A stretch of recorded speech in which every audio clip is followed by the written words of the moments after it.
Hello বন্ধুরা, আজকে আমি তোমাদেরকে একটা অন্য রেসিপি দেখাতে চলেছি। তুমি দেখতেই পাচ্ছ ভিডিওটা হচ্ছে গিয়ে আমি আমার বেবিকে কীরকমভাবে চিকেনটা খাওয়াই, কীরকমভাবে রান্না করে কোনো তেল মানে তেল তো সামান্য একটু দিতে লাগছে, কোনো বাড়তি কোনো মশলা ছাড়াই। দেখতে পাচ্ছ ভিডিওটা সম্পূর্ণটা দেখো।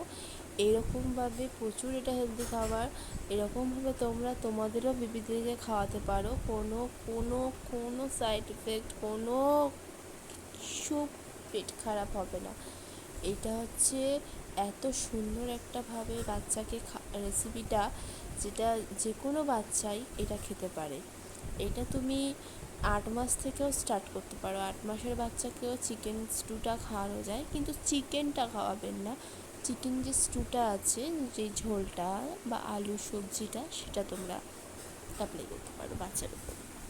খুবই হেলদি খাবারটা অনেকক্ষণ পর্যন্ত পেট ভরা থাকে। আমি এইটা আমার বাচ্চাকে আমি এভাবেই খাওয়াচ্ছি। আর এটা আমি খাওয়াই, ওকে ভাত দিয়ে খাওয়াই। আমি চিকেনটা বাদ দিয়ে দিই, চিকেনটা নিই না। চিকেনটা যেটুকু শুধু মুখে খায় সেটুকুই খায়, আর বাদ বাকিটা আমি ভাতের সাথে ভালো করে মিক্সড করে নিয়ে ওকে খাওয়াই। এটা খুবই টেস্টি লাগে, বড়োদেরও এটা খেতে খুব ভালো লাগবে, ছোটোদেরও ভালো লাগে। অবশ্যই বড়োদের মুখে হয়তো এটা রুচবে না, কিন্তু ছোটোদের জন্য এটা খুবই হেলদি খাবার।